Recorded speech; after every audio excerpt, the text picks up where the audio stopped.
What's going on, everybody? Welcome back to the channel. And as you can tell, I am in a different scenario. If you guys have been keeping up with my latest posts, you know that I am currently on my honeymoon. I am out in Belfast at the moment on my cruise ship, and that's where I've been. That's why I haven't done a new review for season 1 of The Acolyte. That's why I've been behind on my review of Twisters. Looking forward to being back home to get those videos out for you. But one thing I knew I wanted to do while I was on this cruise ship, one thing I knew I wanted to do while I was on this trip that I begged my wife to do was to go see Deadpool and Wolverine. So without further ado, I just got back to the cruise ship, got to explore Belfast, which was a lot of fun. And now it's finally time to talk about Deadpool and Wolverine. Directed by Shawn Levy, this film stars people like Reynolds, Hugh Jackman, Emma Corrin, Matthew McFadden, Morena Baccarin, and more. And before we get too far into this, as I am on a cruise ship and I don't have my usual setup, I do want to say I do apologize for the lack of quality in terms of audio and lighting and all that jazz. Any noise you hear in the background, I do apologize for that. I am using a clip-on mic for the first time. It's on my shirt, so hopefully there's not too much noise being picked up from my beard or from my shirt.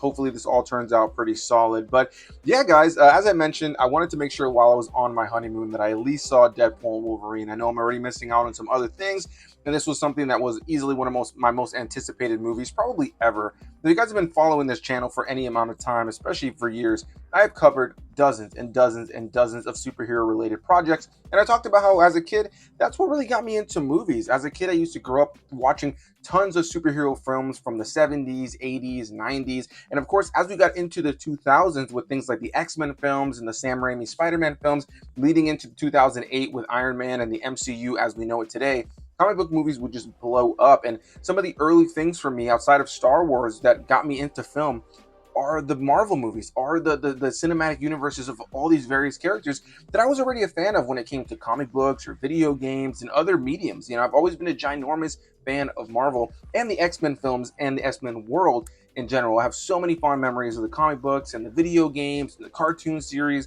and the movies. And while a lot of that's been ups and downs, I've been very, very positive on this channel when it comes to a lot of those things. So with all that said, I think Deadpool and Wolverine was one of the most anticipated films of this year for most people, most notably because Hugh Jackman would be returning, of course, as the character of Logan as Wolverine, which, you know, was a shock to a lot of people because we already got Logan, which was meant to be the finale to his iteration of Wolverine. And, you know, Ryan Reynolds was able to bring him back. And this movie is a big deal in a lot of ways. Not only is it the return of Hugh Jackman as Logan, as Wolverine, but also it's the third Deadpool film. It's the first Deadpool film within the MCU after the Fox acquisition. Now that, you know, Deadpool and all the X-Men are finally back with Marvel Studios and they can play in that sandbox with the MCU as we know it. You know, it's really exciting in terms of what the prospects are. And so this was a film that was going to play with the multiverse and was going to have all these various timelines and be bringing in, you know, Fox mutants into the mix and just really playing with a lot going on, and was the official first R-rated film in the MCU, with of course Deadpool being very famous for being an R-rated character. So there was a lot of things really exciting to people. Of course, a big part of this film are the spoiler elements of this film. So I want to make it clear to all of you guys that you don't have to worry about any spoilers in this review. This is just strictly my thoughts on the film as a fan of these characters, as a fan of this world, of these films, as a movie fan, but mostly as a fan of comic book movies, as somebody who's grown up watching these movies for a long time. I didn't just hop on the bandwagon when the MCU created. I didn't just hop on the bandwagon solely with the X-Men movies or Spider-Man movies of the early 2000s. As a young kid, I was immediately captivated by the comic books, the video games, the cartoons. I used to grow up watching all these old cartoons that were from my parents' days, and it's something I've always had a very fond attachment to. So going into this film, I was absolutely thrilled to be seeing Hugh Jackman and Ryan Reynolds teaming up as these two iconic comic book characters together on the big screen in the first MCU installment. And so what I can start this off by saying right out of the game is that the base premise of this film, without getting far into spoilers, is that Deadpool has been pulled in by the TVA, of course, who were introduced originally in the MCU through Loki. And yeah, they end up kind of pulling him in and saying, listen, your timeline is in danger. And now he ends up teaming up with Wolverine, played by Hugh Jackman, to try to save his timeline. I'm going to leave it incredibly vague. There's a lot more going on to the film here, but that is the general gist of this film. And so you have elements of the MCU as we know it. You have elements of the Fox X-Men films as we know them. And we have elements of the Deadpool films in and of themselves, which in a lot of ways were incredibly separate and different from what we already saw in the Fox X-Men films. And yeah, right out of the gate, one thing you have to say is this movie is an amazing time. This was fan service at its best, and in my opinion, fan service done right. This doesn't necessarily feel like a film that's all about cheap tricks and trying to get the audience to go, ooh, did you see that? Oh my God, I can't believe they did that. While this film does have a lot of that, and there's plenty of silly humor that kind of comes and goes that maybe isn't going to make everybody laugh, the film also does an incredible job of honoring the legacy of these film franchises, of honoring the legacy of all of these characters and the various actors who have played a lot of these characters. The trailers for this movie already showed a lot of the big cameos that you can see in this, but I'm happy to say that if you've seen the trailers and you've had that thought in your mind, like, man, I feel like they've maybe shown a little too much, I'm really, really happy to say that there is so much more in this film that the trailers and the marketing has not shown, and majority of what you've seen in the trailers comes from the earlier part of the film. That's not to say you haven't seen clips of some of the later action sequences, but there's so much and so many character cameos that are featured in this film that are not in the marketing that are going to put a huge smile on your face, which was one of the things that I was absolutely through the moon with. Now, as somebody who keeps up with movie related and TV related news on a consistent basis, there were some rumors that came through the rumor mill that did end up being true. There's plenty that ended up being false as well, as it typically is. I think that if you're like me and you keep up with a lot of things, maybe some things are going to be like, oh, I did possibly hear that this was an opportunity or this was something that may happen. So you may not be as surprised as some others will be. But what I can say is that if you were a longtime fan of not only the MCU, not only the Deadpool films, but just Marvel movies in general from the last few decades, there are so many surprises and cameos in this film that are going to put a huge smile on your face.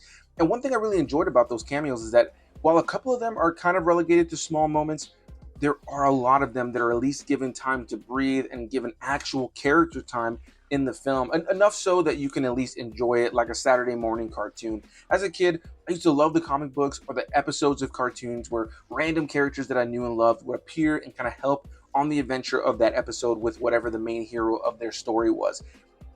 And so this film, in a lot of ways, reminded me of stuff like that. It felt like it honored those actors who played these various characters and got to come back and play them again. And then when it comes down to our main stars, Deadpool Wolverine, Ryan Reynolds and Hugh Jackman, I mean, I think they were absolutely phenomenal. We already know from off-screen stuff, or at least on-screen in terms of interviews, but off-screen in terms of them performing and acting, that they're best friends and they have an incredible relationship. They have incredible chemistry as two people in and of themselves. So here we are with this film where they're playing the two lead stars as two iconic, beloved characters in the world of comic book movies.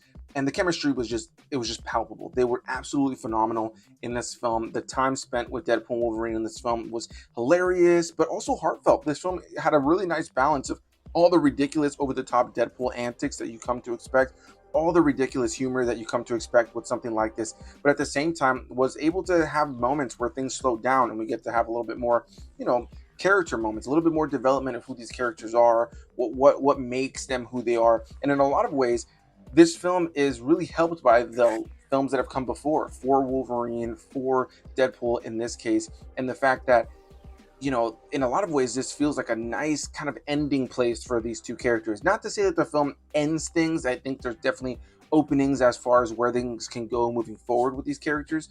But I think that the movie does a great job of really playing off of everything else to, like, for instance, of Deadpool, with this being his third film, to make this feel like a really solid trilogy where you can watch Deadpool 1, 2, and 3 and feel fulfilled. And the same with Wolverine. If you're going to bring Wolverine back after having such a great ending in Logan, I think that this film also does a great job of also, if we never see Wolverine again, this was a great way to end Hugh Jackman as the character. And of course, if you've already seen the marketing, you know that he's in the classic yellow and blue outfit. And they have so much fun in this film with the various cameos, with the humor, with the chemistry, with the multiverse. I won't get too deep into spoilers, of course, but there's so much they do with the multiverse that if you were a longtime fan, not only of the movies, but of the comic books. If you were like me and you grew up reading comic books and watching cartoons that really heavily adapted the comic books, you were going to be so happy to see some of the things they included in here. There are elements and references and Easter eggs and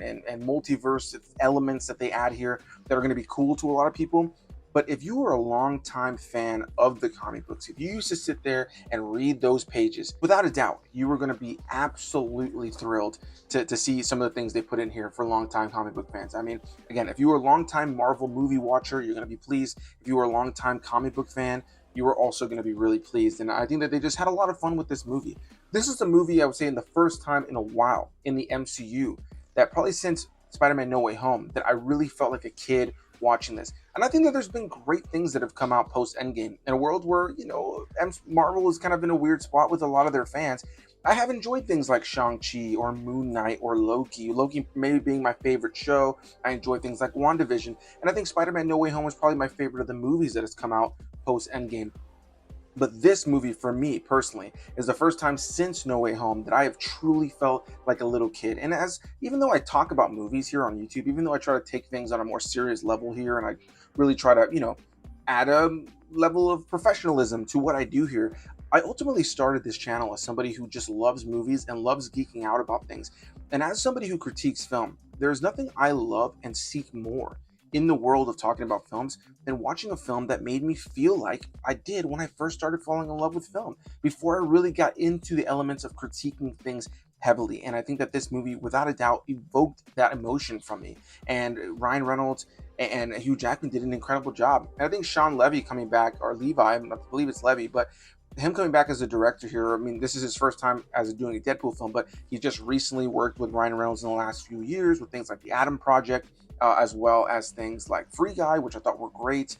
And he also has worked with Hugh Jackman in the past with things like Real Steel. So I'm sure that, that charisma off camera also really worked to kind of help when it came to the creative vision here. I thought he did an incredible job of being able to capture so many great moments of humor, heart, action, and over-the-top gore and violence that never feels overly just gratuitous, but more comedic and lighthearted and fun, but still was able to keep to the core of what Deadpool is all about while still dipping its toes into what the MCU is all about. I think ultimately this film did an incredible job of introducing Deadpool and Wolverine as we know them into the MCU that we follow. The movie also does a great job of poking fun at Fox, at poking fun at the previous timelines of movies with the X-Men, at poking fun at Disney themselves and Marvel Studios. The movie does a great job of having a lot of levity around so many of these things, and even the fan base. It has such a great sense of humor around the state of the MCU these days, which as a longtime fan of the Marvel Cinematic Universe,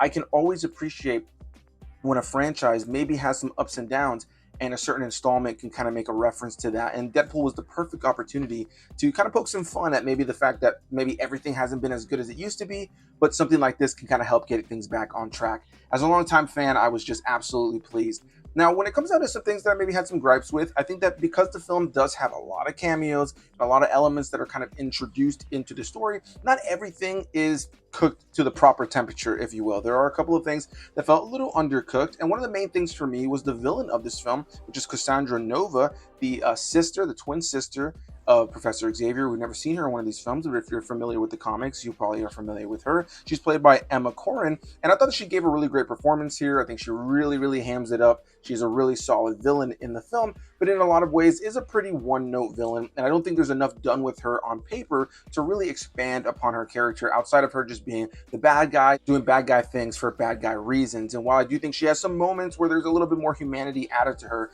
I do ultimately think that she's just kind of a mustache twirling villain for majority of the runtime of the film. It doesn't ever really feel like they give her much meat on the bone, and so that would probably be my biggest gripe of the film, as she is the main antagonist in the film. But there are several other antagonists in the film as well, and again, I don't think everything gets time to really, really shine, but for the most part, I think the film, when it comes down to the title of the movie, Deadpool and Wolverine, does an incredible job with that story, with those two characters, with their chemistry, that for me personally, the gripe of a villain that maybe wasn't as developed doesn't really bother me, because I think that she still served her purpose in the film and gave us a solid performance. And while I praised the cameos and the fact that we have so many actors returning in iconic roles in this film, one thing that was disappointing to see were how many characters were reprised in this film or were returning in this film, only to be played by newer actors. They were kind of still in the same costumes. They're recognizable as an iteration of a previous film where you will know who that character is, but they don't have the same actors from those films playing that role. So it's easy to kind of tell your mind in the world of the multiverse, this is a variant of said character.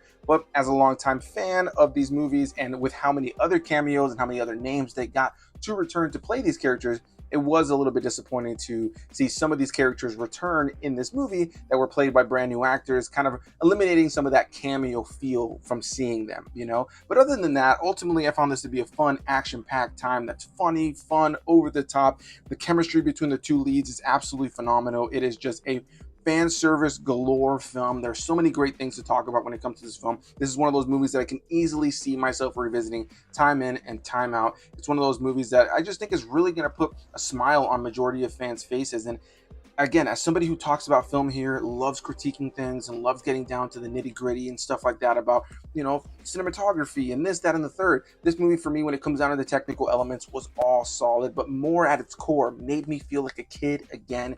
And that's what I seek more in this world of movies nowadays. In a world where we have so many movies that I can talk about and just kind of come and go, whether I enjoy them or not. A movie like this that makes me want to revisit it just because it makes me feel giddy, just because it makes me want to get some popcorn and drink some soda, is exactly why I go to the movies. And I think Deadpool and Wolverine just did an incredible job of reminding all of us, reminding me of what the magic of a Marvel movie, when done right, can be. So that's going to be my thoughts on Deadpool and Wolverine. I went a little bit longer. Of course, I really was skating around talking about specifics. It's kind of hard to say, but I just wanted to sit here and ramble, and I also miss making videos here on the channel. Yeah, I'll be back soon enough, guys. I only have a few more days on my cruise, so before you guys know it, I'll have my reviews out for some of the things I've already kind of fallen behind on, and I'll be keeping up with some new reviews of things coming out in the coming weeks. But a big thanks to you guys, whoever took your time to watch this video. I look forward to hearing all of your guys' thoughts. What did this movie do for you? Did you like it? Did you not like it? Were you in love with it? Were you disappointed by it? Whatever the case may be, I invite any and all comments down below. I'll see you beautiful people in the next one. Bye-bye.